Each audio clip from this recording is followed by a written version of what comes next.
Welcome to the Learning Pines YouTube. We hope this video helps.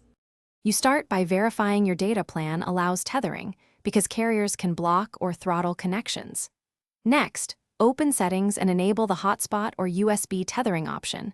This actively shares the phone's internet. Make sure the phone has at least 20% battery and plug in the original USB cable if you'll tether by USB. This prevents flaky connections. Once done, note the hotspot name and password. They'll be used by the computer to join and authenticate the internet link. You now connect the computer to the phone. For Wi-Fi, open your computer's network list, pick the phone SSID, and enter the hotspot password.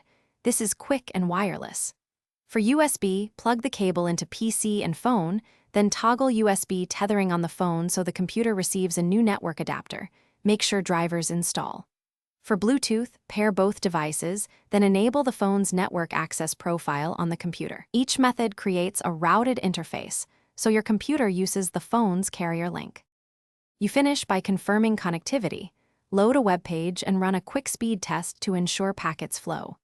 If nothing loads, first toggle the hotspot or USB tethering off and on, then reboot the phone and computer to clear transient state.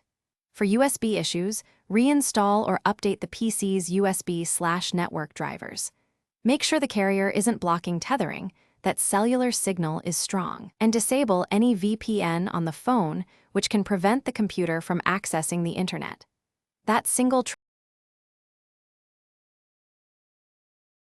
Thanks for watching. Consider subscribing if we helped you.